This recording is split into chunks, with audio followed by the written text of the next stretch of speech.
Welcome to Guide Glimpse channel. Streaming on Twitch with OBS Studio is a fantastic way to build a community and share your content. Let's get started, and before you open OBS, you need to set up your Twitch account and understand just some few basics. If you don't have a Twitch account, then you can come to your favorite browser right in here. Now just go to twitch.tv and make sure to sign up for free. Choose a unique username and remember your password. Once logged in, click on your profile icon in the top right corner like this.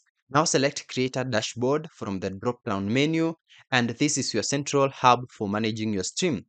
In the Creator dashboard, navigate to Settings and then go ahead and click on Stream right here in the left sidebar, and you'll see your primary stream key. This is a unique private code that links OBS to your Twitch channel. So just remember that you keep this safe, never share your stream key, because anyone with this key can stream to your channel. So just go ahead and click copy button to save it to your clipboard. Now let's understand Twitch eligibility, and to simply stream, you'll find out that anyone with a Twitch account can stream in here. So there are no subscriber or follower requirements to go live. Now let's get OBS Studio ready to send your content to Twitch. If you don't have OBS Studio, you can just download the latest version right in here from the official site. Just install it on your Windows or macOS or Linux system. Let's follow the simple steps to install it on your PC, and once you're done, go ahead and open it by looking for it in here in the search bar. Just go ahead and click on open once you see it. The first time you open OBS Studio, the out of configuration wizard will usually appear. Just select optimize for streaming, and recording is secondary. Follow any other prompts to get everything set up. Now let's connect OBS to Twitch. These are stream settings we are going to do. So in OBS Studio right in here, click on settings in the controls dock on the bottom right corner. And now click on the stream tab. For the service, select Twitch. For the server, keep this on auto, which is recommended for best connection to the nearest Twitch ingest server. You can manually select a server if you experience connection issues. So connect account, which is recommended. The easy way is just to click this, log into your Twitch account through the pop-up, and OBS will automatically pull your stream key, but this is generally preferred over manual key entry. Alternatively, you can use the stream key which you just copied. So if you prefer not to connect your account directly, just select use stream key and paste the stream key you copied from your Twitch creator dashboard in here. Once done, click apply and then OK. Now let's configure the output settings. That's the bitrate and encoder. In OBS settings, go to the output tab. For the output mode, change this to advanced for more control. And for the streaming tab, let's choose the encoder. So for hardware, which is recommended, if you have a dedicated graphics card, like NVIDIA on my case, just choose NVIDIA NVE and C H264, which is new. And for AMD users, choose AMD H264 HEVC. Then choose its hardware encoder. This offloads the encoding work from your CPU, leading to better performance and typically higher quality for less CPU usage. For the rate control, set to constant bitrate for stable streaming. For the bitrate, this is critical and depends on your internet's upload speed and desired stream quality. So Twitch has specific recommendations and limits, just as you can see. So Twitch has these recommended bitrates as of 2025.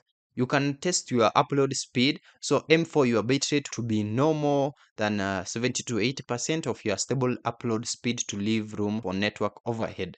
Now for keyframe interval, set to 2 seconds, which is Twitch's recommendation. For the preset or quality or profile, this depend on your encoder and PC power. Start with quality or performance presets for hardware encoders, and for X264, a very fast or faster preset is usually a good balance. And for profile, use main or high. So max B frames set to 2 if available for your encoder. Now, click on apply once everything is set up, and let's go ahead and configure some video settings, that is the resolution and frames per second. In OBS settings, go to video tab right here, and then for the base resolution, set this to your monitor's native resolution, like 1920 by 1080 for me, and this is what OBS will see and capture. For the output resolution, this is the resolution your stream will be sent to Twitch at. So set this to your desired streaming resolution, like 1920 by 1080 again, And then for the downscale filter, if your output resolution is lower than your base resolution, then choose a good downscale filter. Like bicubic is usually a good balance. And then for common FPS values, set these to 30 or 60 frames per second, matching your bitrate choice. And the content, set this to 60 frames per second for fast-paced games. 30 FPS is fine for just chatting. And then once done, click apply. Let's add now sources to your scene. This is where you build what your viewers will see and hear on your stream. For scenes, in the scenes dock right here in the bottom left, you'll start with the one. You can create multiple scenes and switch between them seamlessly during your broadcast using hotkeys. And for the sources, in the sources dock right here, click the plus button to add various elements. You can add game capture, which is the most efficient way to capture full screen for games. You can add also display capture, which captures your entire monitor. You can add window capture, captures a specific application window. You can add a video capture device, which adds your webcam.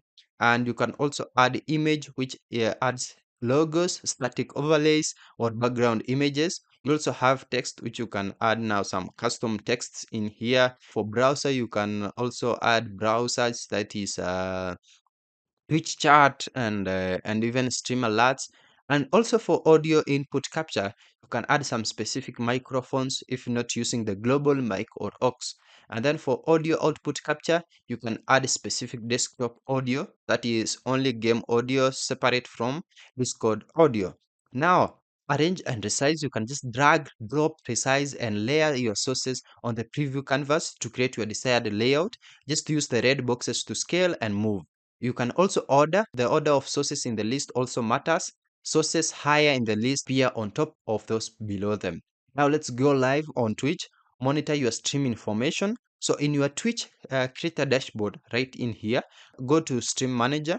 This is where you will see your live preview, stream health, and chat. Update stream information. So before you go live, click Edit Stream Information in your Stream Manager to update your title, and then go live also notification, category or game, tags, and language. Now let's start streaming from OBS. So when you are ready, just click the start streaming button in the consoles dock in here in OBS Studio. OBS will now send your video and audio data to Twitch.